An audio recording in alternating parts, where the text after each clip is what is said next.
Here's a story. You're just an ordinary kid, growing up in the suburbs. Dad leaves, and what was once a happy home is now a life in the projects. In the ghetto, you turn to a life of crime. And at 19 years old, you're the getaway driver to a robbery. The judge offers you 144 years. Your life seems like it's over. After almost 2 decades in prison, you are now married and a principal of a school. From prison to principal, 100%. When the cops came, they went to my grandmother's first. They kicked the door in. I knew they were there. I looked at my mother. I came a little bit later. They told me what happened. I told my mother, I was like, man, just let's go. I knew I wasn't running. So when I went to the police station, wherever they cuffed me, I remember her screaming. And she was like, I just want to hug my son. How long did they give you? I got originally sentenced 144 years. They suspended everything but 19, at the age of 19. What's good? This is Trappin Anonymous. My name is Chris Styles. We are back. Thank you everybody for helping us keep the movement moving. You know, I can't even thank everybody enough. We have just been growing so much lately, and you know, we just giving y'all the stories that y'all love. I'm just happy more eyes and more ears are getting in tune and getting able to touch this product, because I feel like it's so special, it's so significant to our culture and what we're all about.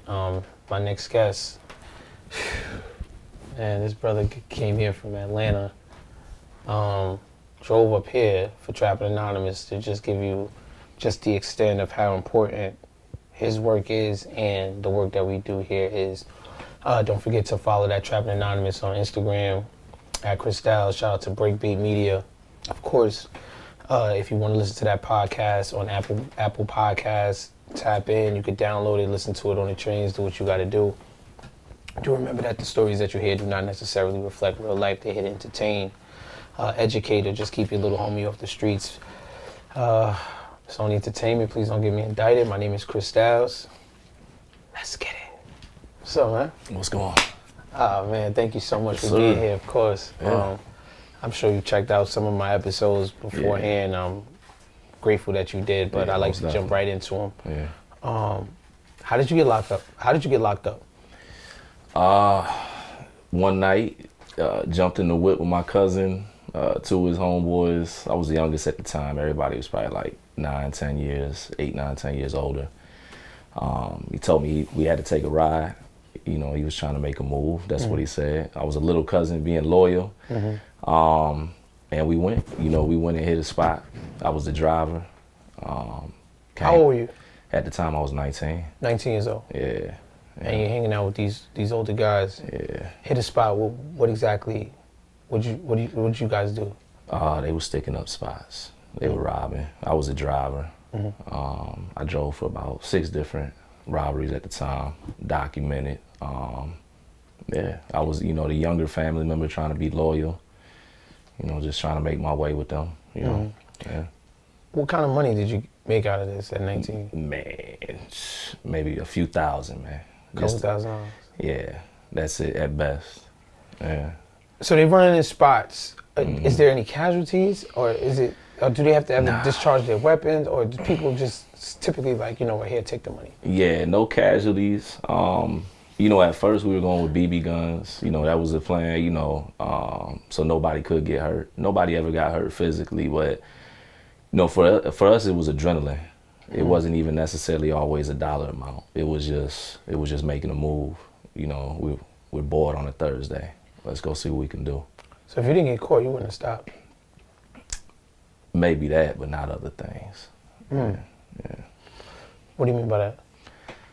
I was always like 1 foot in, 1 foot out. I always thought that I was smarter than the streets when I was that age, so I was in the stick up thing with them, but I was really into hustling, that was really my thing. But at the time, had just moved out to DMV, that area, not knowing, trying to get money, that type of thing.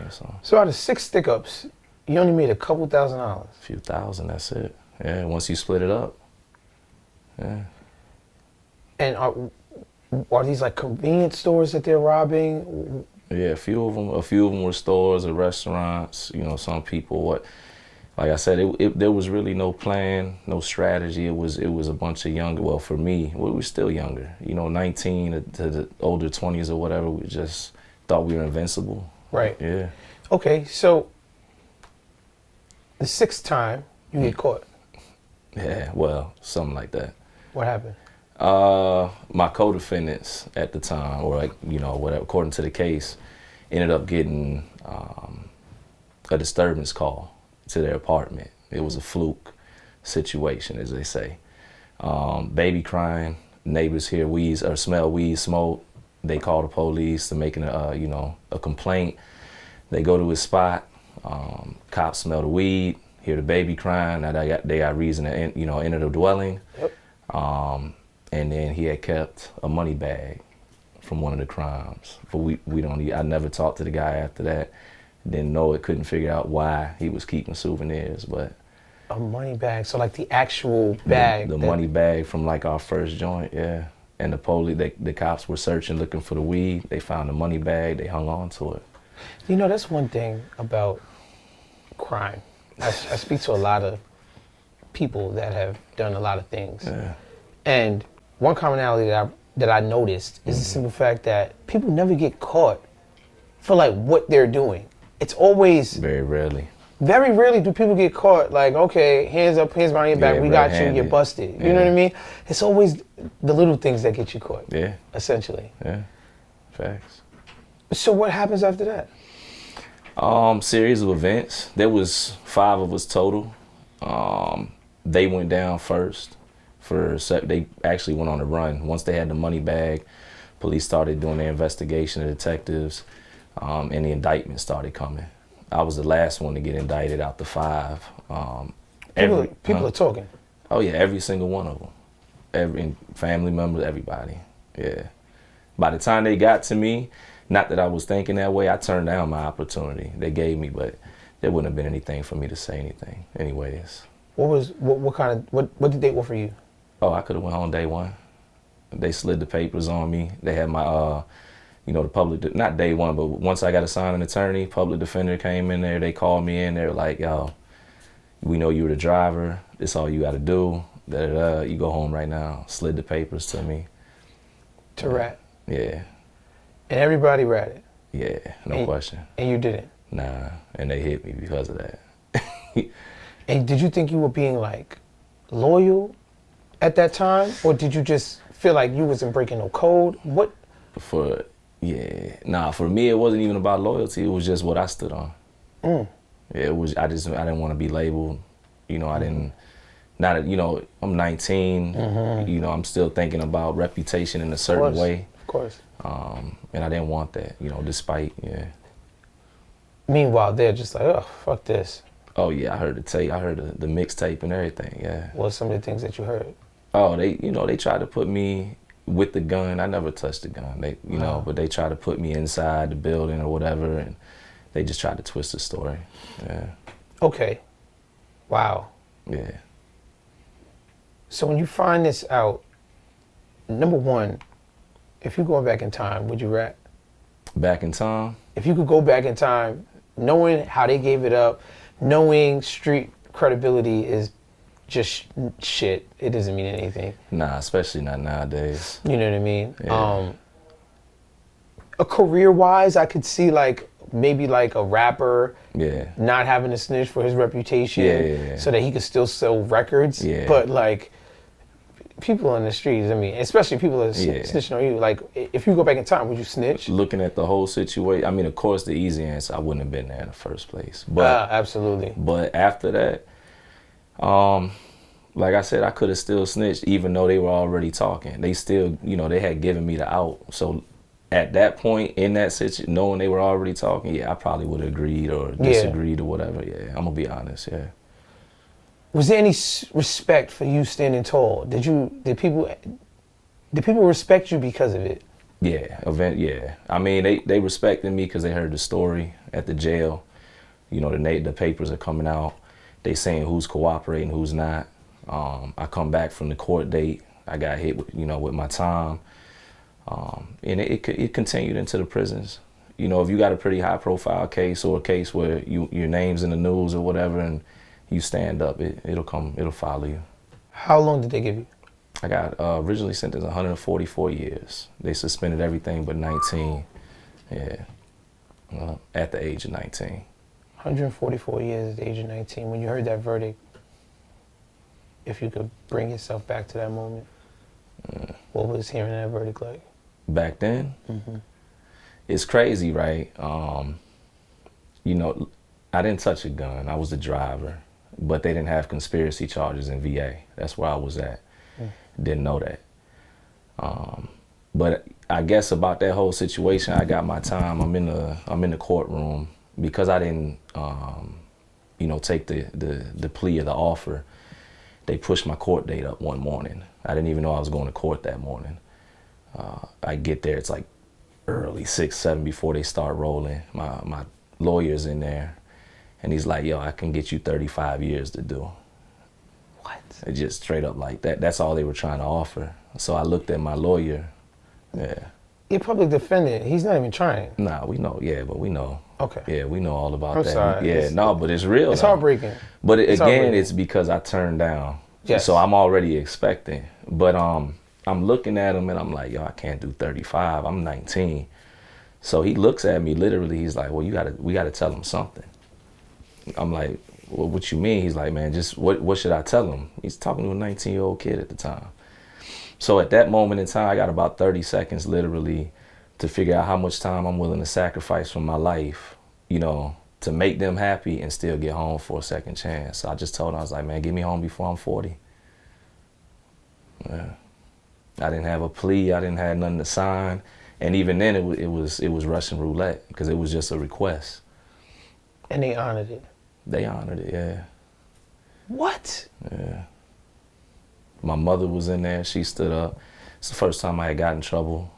I was prior military. I had gotten in trouble, you know, messed up when I was in the Air Force. But I had some things, you know, going. But yeah, they honored the request for whatever that's worth. You think if you would have went lower, you would have gotten lower? I don't know, because when I was in the jail, I was watching. I watched a young kid from Philly. He was 16. He got a life sentence. Him and his homeboy for sticking up the pizza man. So you know, I'm in a racist town essentially. You know, and I'm watching people that look like me, my age, which is still going on obviously, and I'm watching them get numbers. So it was the best number I knew to throw out there. It was crazy, and it might not have made sense to anybody else, but I was like, if I get home before I'm 40, I can create a life, I can do, you know what I mean? And I knew how serious the charges were, especially where I was at. What age did you get out? I came home at 36. Wow. Your mother's reaction, the court's reaction when they sentenced you, what was it like? Man, mother's reaction, hands down, like the moment when the cops came, they went to my grandmother's first. They kicked the door in. I knew they were there. I looked at my mother. I came a little bit later. They told me what happened. I told my mother, I was like, man, just let's go. And she was like, where are you going? I knew I wasn't running. So when I went to the police station, whatever, they cuffed me, I remember her screaming. And she was like, I just want to hug my son. And she was just screaming. Detectives, they were, you know, they were holding me back and trying to make a scene and all that. And finally, they let her hug me. And I just remember I couldn't hug her back. That's what I remember about that whole. Before I got the time, that was like the first time I wasn't able to be there for her. She ended up having a nervous breakdown. She shook back, but it hit hard. Yeah. The time she stood with me, you know, in the courtroom, all that, but yeah. That cell block closes. You're in your first night. What was going through your mind? You like, I got 17 years. Yeah. The very first night, they could have let me back out. I would have never been back, you know, with anything within my control. But I just remember prior to that, you know, I'm used to moving around and, you know, whatever. You know, I got my girlfriend, I'm living life, and then, boom, it's gone. Do you want vengeance with your cousin, with these people? Like, if I see them, it's on? Like, what? I ran into one of them. Yeah, I ran into him. What was that like? I had the ups on him. Could have had him. I seen him. It was funny. He didn't know I got transferred back. They had me on an enemy holder. Basically, that's where somebody can say they don't want you on a specific camp with them, but they slip up. You know, they don't. And I ended up getting shipped back to a camp they had just shipped me back off of, and I knew it was something in the system, and I knew he was there. Mm-hmm. And I seen him walking. You know, one day he was walking from the child hall, and I'm on a basketball court. They opened the gate, and I come up right behind him. You know, I got my banger or whatever, and I'm like, I was waiting for this, because that's what I wanted. Like, I wanted every one of them. I cut everybody, like, because that was a side of me, you know, that I just wasn't good. Tapped him on the shoulder. You know, he looked up. When he turned around, he was like he seen a ghost. He was shook. He started apologizing immediately, and that gave me peace right there. Wow. I could have had him, but I seen fear. And this is somebody, he was affiliated. You know, I could have exposed him, which eventually he got exposed for being a rat, you know. Yeah. Yeah, you never really get away from it. Whatever you do in this life, it comes out. It comes out. No matter what. Yeah. You never really get away from it. Yeah. How old were you at that time when you actually ran into him? When I ran into Anthony, I think I was like 25. I was still. Wow. I was still young, but it was. But still, it harbored for 6 years. Oh yeah, it was harboring. Yeah. Okay, so you get this sentence. You're in prison now. Yeah. And when does it get real? Like, oh shit, I'm in jail. Jail was cool. Really? Yeah, jail was all right. I got in like 2 squabbles, 2 fights. You know, everybody goes through that. And, you know, I held myself down. The other out-of-towners started, you know, rocking with me because I was from out of town. And that was all right. Well, when I got shipped to prison, I got shipped straight to a supermax, Sussex 2, level 4. It's like, at the time, 18 and 6. It's everybody's ganged out. Everything's segregated cities. Third day I was there, 5 guys from one of the cities out there, Richmond. They wanted whatever I had, which was nothing, because I just came from the jail. And that was my introduction to prison right there, you know. They jumped you? Yeah, they jumped me. How bad was it? I mean, I held it down. I had to go to medical. That was actually it was crazy because that propelled me, you know, into the journey of prison. I went to medical. I didn't tell. I had to sign a waiver so they could put me back in the block. It literally said, if anybody takes your life, we're not responsible, because they give you the option. So after they jumped you, you said, put me right back in there. Oh, yeah. Why? I was an angry young man. I was different back then, like, you know, it was just different. Did they respect you after that, or was it? Yeah, the old heads. I went straight to the big dogs of the old heads in their city, and I was like, I need to see all of them one-on-one. You said that? Yeah, because we're in prison, and I know what it is, and I'm on a max. I'm not on a low level. I'm not on a road camp. I'm you know, they kill you up here, or if you don't do something, you're gonna end up prey the whole time, and you can't run. Anywhere you go, they, you know. So did they honor it? Yeah, they honored it. And you shot the one with every single person that jumped you? Over the course of about 3 days, yeah. We had 2 guys that had respect for me, that they didn't like what happened. A couple of other cities, you know, they started to back me. Out-of-towners, they will hold the cell down. Their guys will hold the cell down, and got it on. Yeah, so over about 3 days, yeah.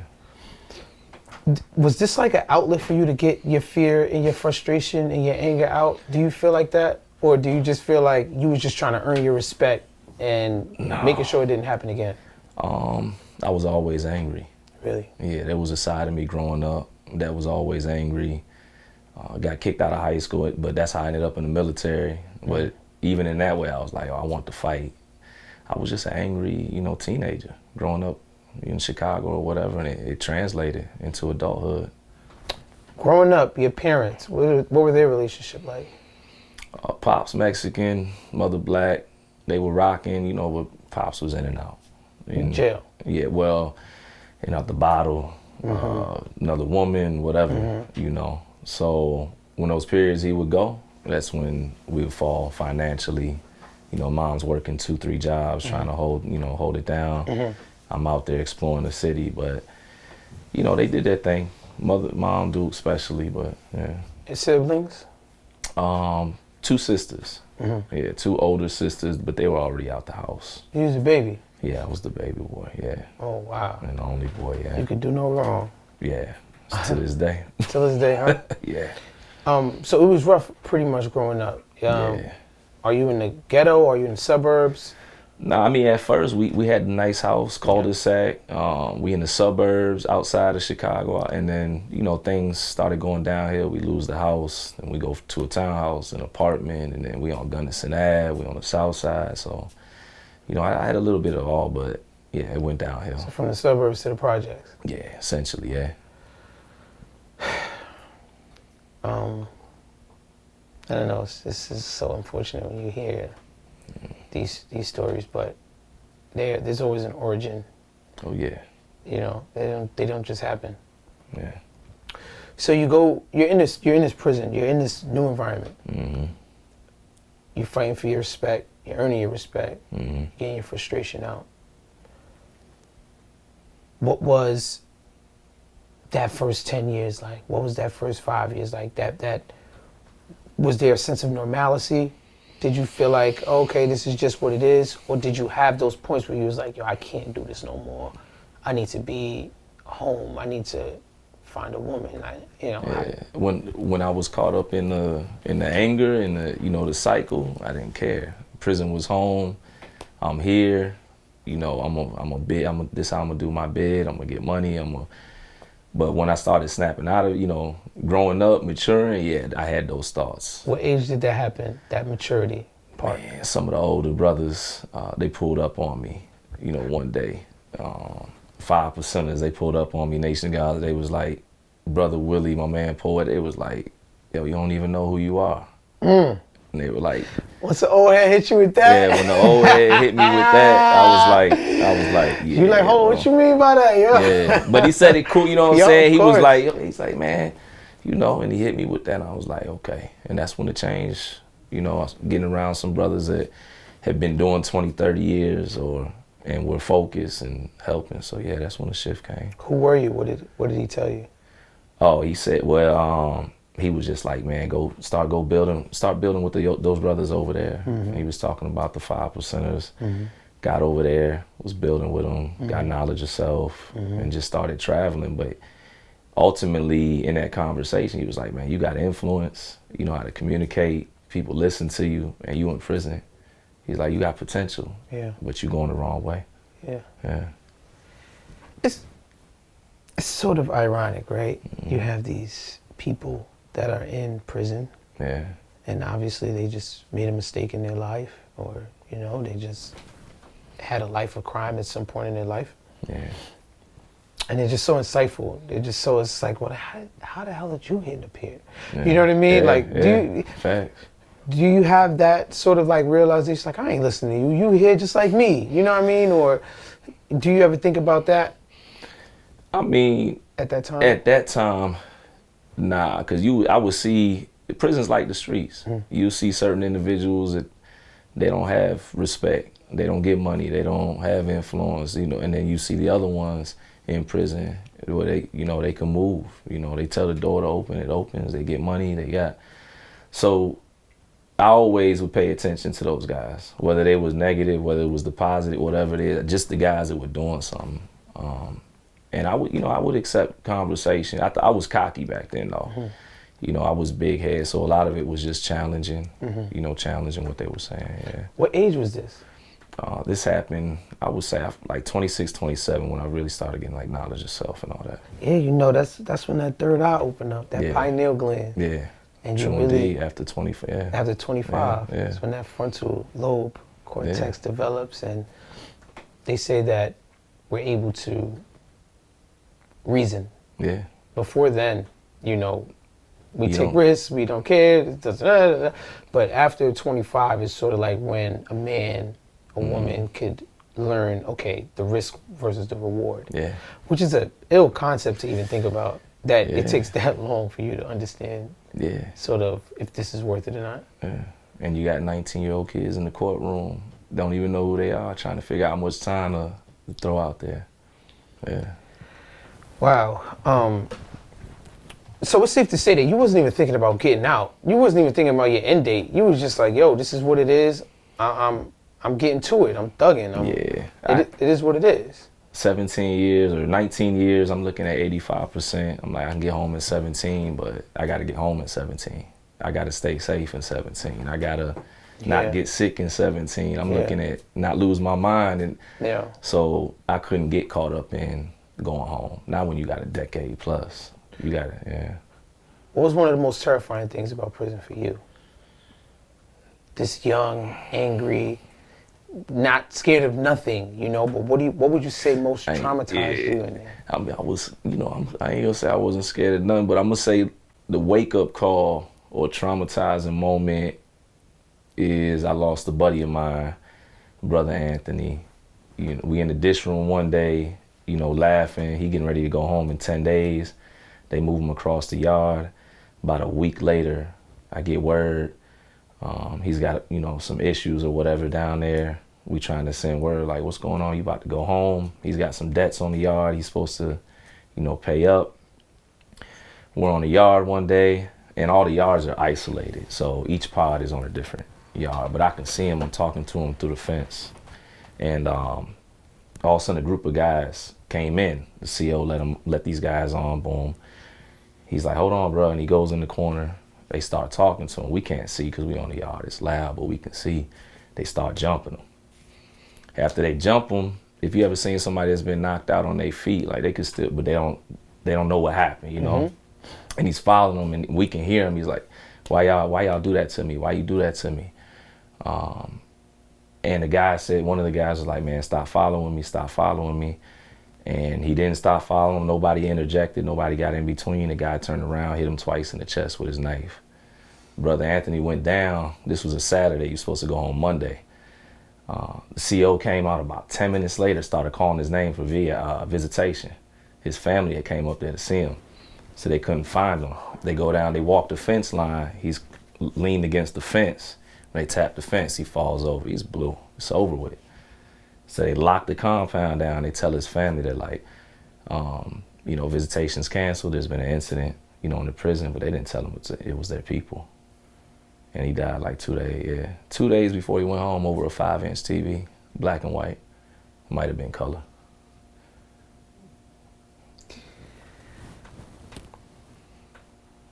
What? Yeah, a dead old. He owed somebody a TV. Yeah, he owed somebody a TV and decided to give it to his family member before he left. And dude took his life over that. What was y'all last conversation? Man, we was happy. He had did 10 years. You know, he was a good dude. He had his things he battled, but of course. Yeah, he was a good dude though. We were rapping Chronic 2001. It was a throwback joint. We was, you know, we was just rapping that joint, washing the dishes, talking trash, trying to get through the day, trying to get him home. He was in countdown mode. What did that do to you? It made me realize I wasn't invincible. I could die in there over nothing. Yeah. Yeah. And he's probably just staggering. He's not even coherent at that point. You know, nah, he wasn't really trying to. He was out on his feet. You watched it. Yeah, his homeboys was there on the yard. Anybody could have stopped him. They could have said, hey, nah, don't. They could have yelled something, anything. Nobody.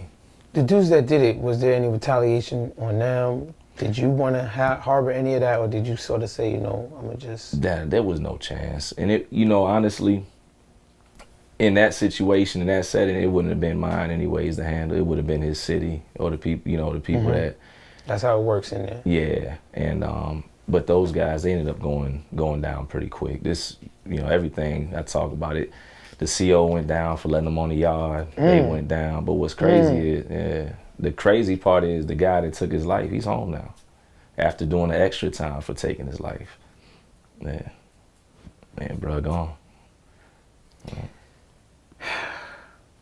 I don't even know, because it's like the mentality that is brewing in there. It's not regular. Nah, not at all. Everybody got something going on. Yeah. Something really, really going on. Yeah. So maybe in the civilian world, this sounds insane. Yeah, maybe. But in prison, Yeah. this shit happens every day. It's life. It's life. People get killed over the phone, microwave, the shower line. Like, yeah. Was that sort of like your hardest point in prison, or did you also have like another breaking point? I mean, 17 years is a long time. I spent a decent amount of time in segregation, and you know, at 23-1 lockdown, that was pretty tough. What is that? Explain to me. What exactly is it like? 23-1. Man, so 23 hours in one cell. Well, it's more than that when you think about it. So I'll break it down to you real quick. I spent over 3.5 years. Well, no, excuse me. Over 3 years, 2 months in segregation, isolation, the SHU. And how it is in VA is you in your cell all day, every day.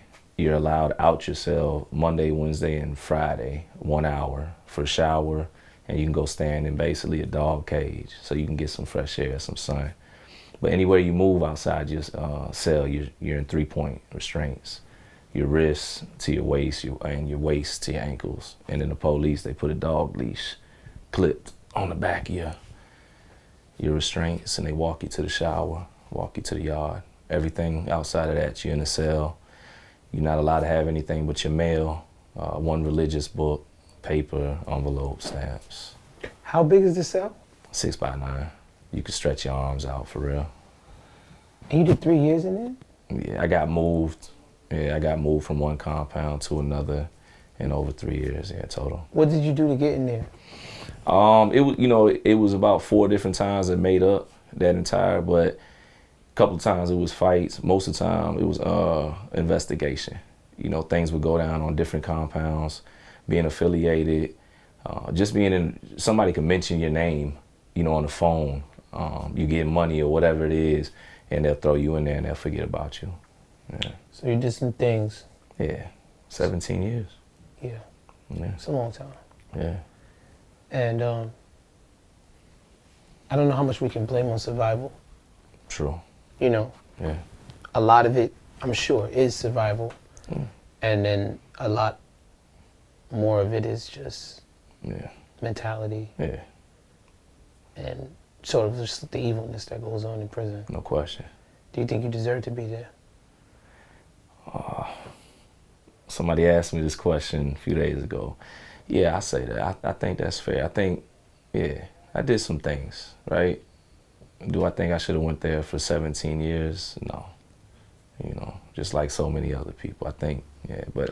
Well, I'm talking about the SHU. Do you think you deserve to be there for 3 years? No, I mean, if I could cut it in percentage, maybe like 50% of that time, yeah. But half of that time that I did in the SHU, it was word of mouth. It was somebody saying, it was suspicion. Were you guilty of those things? I was guilty of some things around those things, right, but not what they were putting me back there. Yeah. Okay. I'm gonna move forward with the interview, but I need to understand, how do you stay 23 hours in a 6 by 9 cell? What do you do? Like, I can't conceptualize. Even when I hear about people going to the box and I hear about people, you know, doing time in these different things, I don't understand. I mean, I have an idea. I've seen like the movie with the Central Park 5, and I saw the kid sort of. Yeah. Was that like a good depiction of like? It's a fair depiction. Everybody doesn't make it. Some guys go back there for 30 days and hang it up because they can't make it. So it's a mental thing. It's conditioning. Even back there, I'd get into a routine. When everybody was up, I'd be asleep. When everybody was asleep, I'd be up so I could hang on to the quiet as much as I could. Had a couple old heads. We played chess like I don't know, just yelling the moves through the doors. We'd have a board. That's kind of dope. We just survive, you know. Yeah, you figure it out. Yeah, we smuggling books back there. We spitting game at the COs so we can get commissary. Like, you turn it into your world if you're a fighter. You find a way. Yes, you do. Yeah, Okay, so talking about spitting game at the COs. Yeah. But what about sex in prison? I know there's like obviously a lot of homosexuality in there. Was that something that you was watching? Like some dudes you probably looking at like, oh shit, I thought we was just playing ball. Man, I always tell people, you know, if you're a part of certain foundations, groups, etc., that's a no-go in prison. You know, if you blood, Crip, Muslim, like, you can't do that. You know, there's penalties. So I was always connected to organization. You know, we didn't move like that, but in prison it's there. You see it. And yeah, you'd see dudes one day that you thought was, you know, I don't want to say, you know, what you know, you thought they moving one way. No, I mean, it's Trappin Anonymous. Yeah, and then you know what I'm saying? And the next day they moving the total, and you just like, for real? What's some things you seen that stuck out in your head? Man, I mean, the worst, like, no lie, we caught one of our brothers. He was calling the boy Mecca. Like, we found a note and he tried to lie about it. And it's just crazy, bro. You know.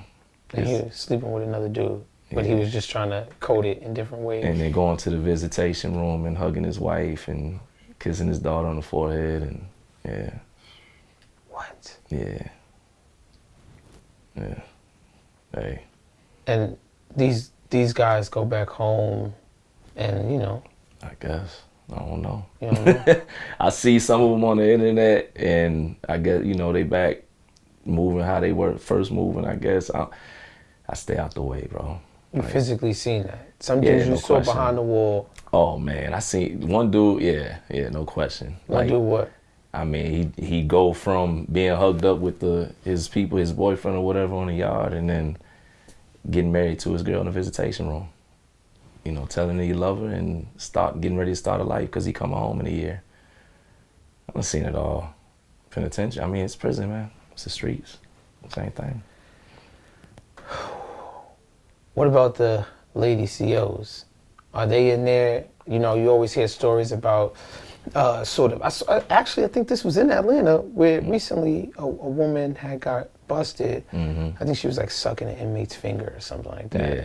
And, she had like ended up losing her job and stuff like that. Yeah. How common is that? The CEOs falling for the game, and you know.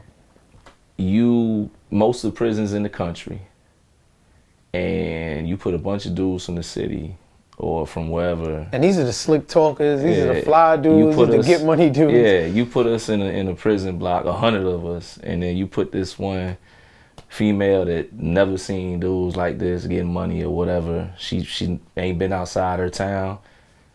You know, not everybody, but you know, yeah, they start picking.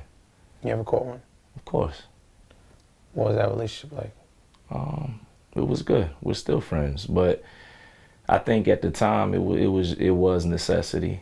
You know, she needed to accomplish some things, and I wanted to accomplish some things, and we started rocking. Yeah. Where are you having sex with her at? Where I was at, working in staff dining, they don't have cameras and stuff like that. They don't, you know, that's where the officers are at, and that's one of the trusted positions, you know, in the penitentiary. And they trusted me, so I'm feeding the officers and laughing with them, and you know, the whole time when they leave, the supervisor's in there, and we one-on-one, and yeah, there's blind spots in prison, for sure. For sure. I couldn't imagine. Yeah. And how long does this go on for? I mean, altogether, she ended up having to leave the prison. One of my so-called homeboys started running his mouth gossiping. You know, she walked out before they could take us down. Altogether, we rocked for about 6 years, though. What? Yeah. From inside the prison to her coming up there visiting. What? Yeah.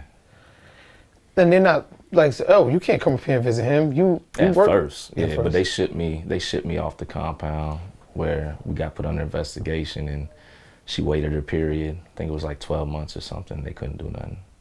Wow. So you were part of her losing her job? She was on her way out. She didn't want to stay there. Yeah. You know, it's dead end work. A lot of those CO jobs and stuff like that. Yeah. Yeah. So she wasn't too pressed. Well, okay. I'm sorry to get detailed, but it's just like... It's all good. There's like no condom. You don't have condoms. This is like unprotected sex. This is just like pulling out. This is like hoping she doesn't get pregnant. You know what I mean? Like, yeah. You just chancing it. And then you don't know what she's doing back at home. You know what I mean? She could be doing. That's probably. I mean, and no, no harm in disrespect, but that's probably what kept me being reserved at times. Cause that's the other thing. When you pull, as they say, when you pull a female in there, that's the one everybody's gonna be down on, and you paying attention, and you seeing if she likes the attention or not, and then you wondering what happens when she go on. So I mean, even when I was in there, I still had control and composure because I still didn't want to, I didn't want to come home with no STD, and I definitely didn't think I want to, respectfully, I didn't know if I want to have a kid with her. Yeah. What's the biggest misconception about prison or people that went to prison? Misconception about prison is people need to understand it really is like the streets. Like, yeah, you keep saying that. Yeah, I keep saying that if you got a certain mindset, if you're strategic and you know how to, articulate yourself in that environment, you can accomplish whatever. You can get your hands on whatever, you can do whatever, I know you were jumped in prison. You ever jumped someone in prison? I've been in squad. I've been, 2 or 3 of mine and, 2 or 3 of theirs or whatever, but I never really pushed nothing. I was never the initiator. Not with me and mine, no. It's just not really a character. Nah, I don't like drama, man. It's just, even as angry as I was, it was like I was always just waiting for the opportunity. I wasn't really pushing at it or just walking, That's probably why you're so blessed now. I think so. What was your biggest regret? I don't know if I have one, which is crazy. People ask me, how could I be at peace with the 17? And I think it coincides. I don't know if I have regrets either because I feel like I ended up where I was supposed to be.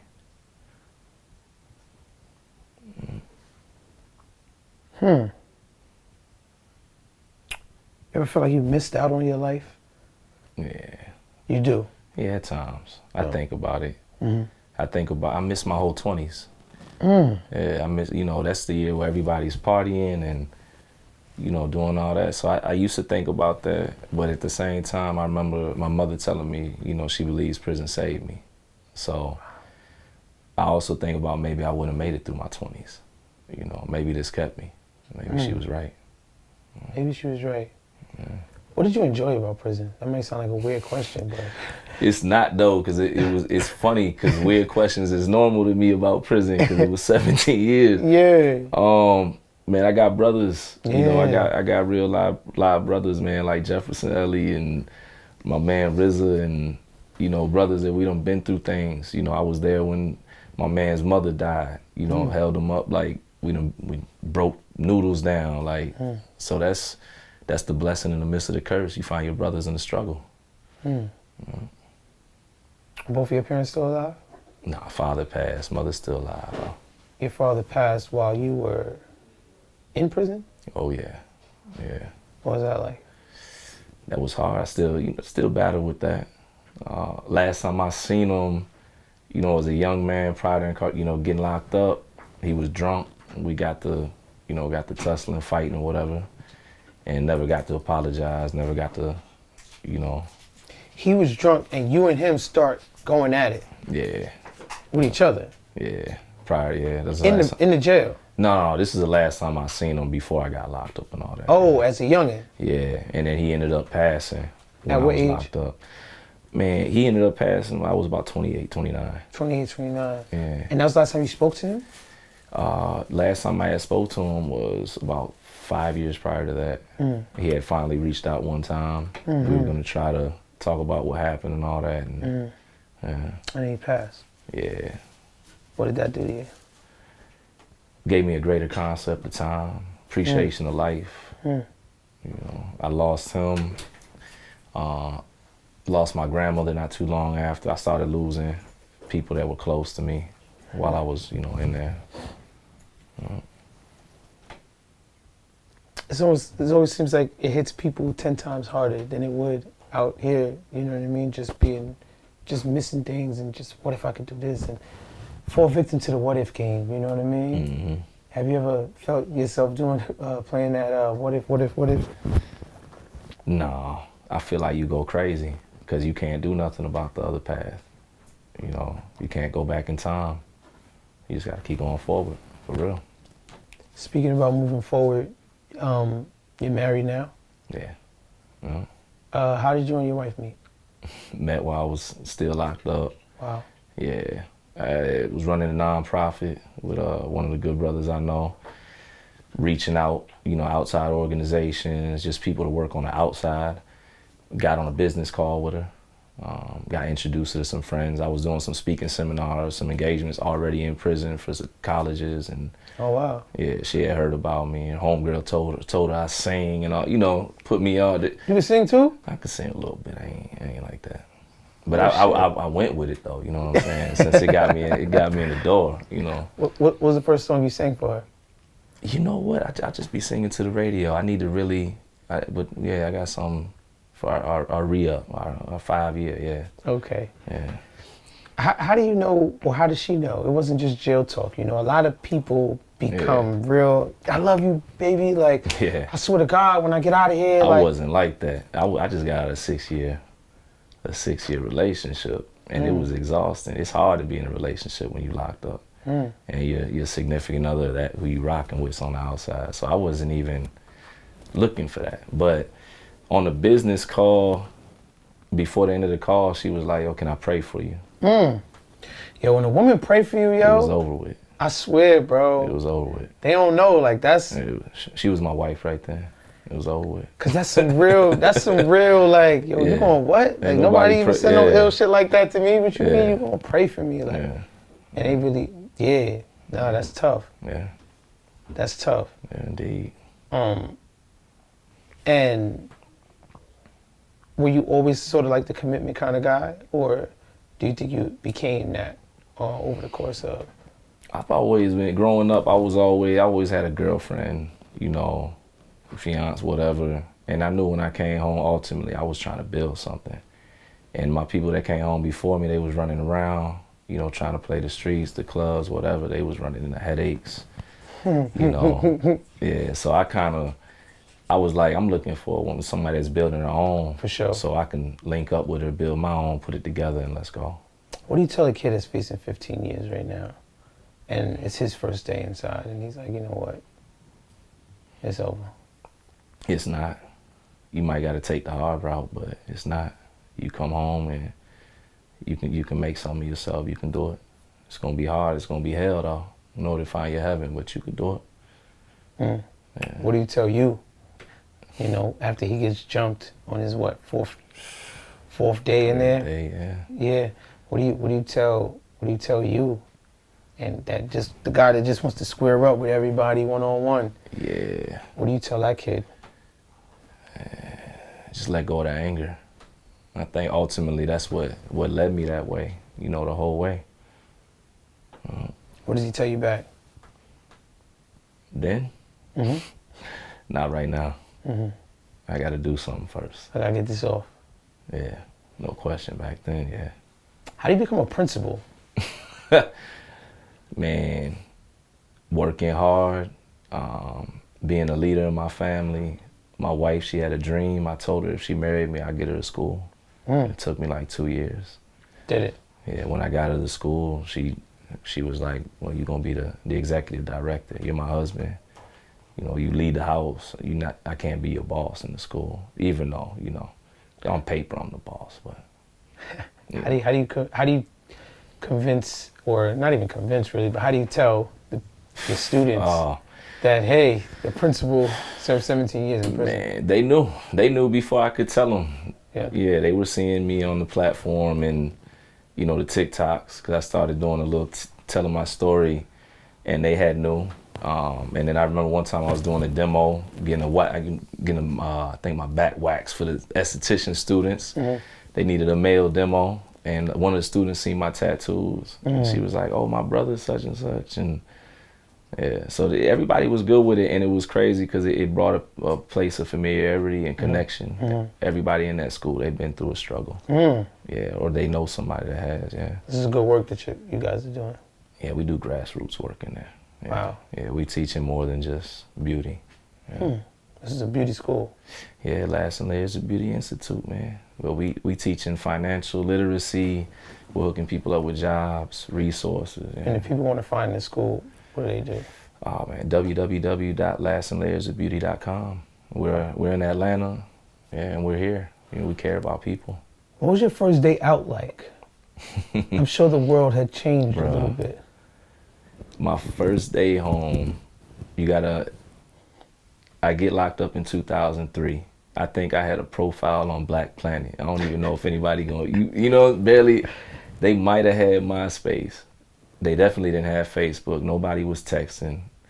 You know, I think they had the Nokia chirps. I come home, my wife with my family picking me up. She's giving me a smartphone. I got messages already. Wow. We go to McDonald's. It's tasting like Roof Crisp. I got an order from the touch screen. I don't know how it works. The kiosk. Yeah, and then my wife, she the type, she gonna try to let me figure it out. I'm like, nah, help me. Yeah, I can't do it. Yeah, I get my license day one. They trying to get me to drive. I'm like, nah, I gotta slow it down. I'm like, I just did 17, yo. Yeah, but it was a good day though. It was. What year was it? 2020, right before the pandemic. Right before the pandemic, bro. You do 17 years in prison. And then the world about to end. And then the day you get out, the world, COVID-19, you can't get a break. I come home. You gotta be locked down and quarantined. I come home off lockdown and go into lockdown. Yeah. January 13, 2020, I came home and I remember the tragedy with Kobe, his daughter, and the passengers. And then the world just, that was it. I'm watching the count go up on the news and they locking jobs down. Yeah. My PO talking about you gotta have a job. I'm like, you know. How? Right. How do you, well, to be fair, Atlanta didn't shut down. Atlanta didn't give a fuck. Yeah. Y'all was out there doing whatever. We kept going, yeah. we kept going. You gotta have that hookah. We was at Blue Flame. Oh, yeah. We was going. Yeah, you could have had a job. Yeah. I had a job, actually. I never stopped working. How do you convince people that you're not who you were? How do you convince people that the guy that did 17 years in prison isn't a threat to you, a harm to you? You know what I mean? Yeah. Because you feel like you have this stain on you, especially in society. Maybe not at home, but in society, you feel like you have like this stain. So like, speak to those people. Speak to that. How do you still, or does it still battle, or is it still a battle? Man, just walk different. Don't feed into the stereotypes. Yeah. I came home. I conducted myself as a man. You know, I was a husband, so I moved as a husband. You know, I wanted to be a leader. I proclaimed that, so I moved as a leader. If you want different, you got to be different and stop feeding into the negative hype. A lot of it, we choosing to keep going down certain paths. That discipline, though, it comes with a lot of wisdom and age and mistakes. Oh yeah, you better bet it. Yeah. How old are you now? Now 39, getting ready to turn 40. Yeah. And realistically, you only been out for 3 years. Yeah, 3 years and some change. Yeah, barely. What do you do when that urge, that anger comes back? You know, and it tests you and it tells you to go back to the way you used to live. You know, nobody's invincible, but I gotta stay conscious to what I had to survive in, and unfortunately what exists, you know, in some way because of that. You know, I feel like a part of me is still in prison mode, if that makes sense. You know, if somebody crosses, but I want to be clear at the same time, I value my freedom so much, it's easy for me to kind of, you know, get away from it, and I try to see it from afar too. It's like, you talking tough, man, you don't even understand. Yeah, I had a guy, you know, I'm trying to diffuse. I think I'm being a good Samaritan. Guy's cussing out a lady at the store. It's all women around. I'm trying to, hey, chill. And he's like, yo, I just did 5 years in prison. And he's shaking. And I'm just looking at him like, all right. Yeah. I'm cool though. I don't want no problems, man. I'm chilling. What I'm gonna tell you.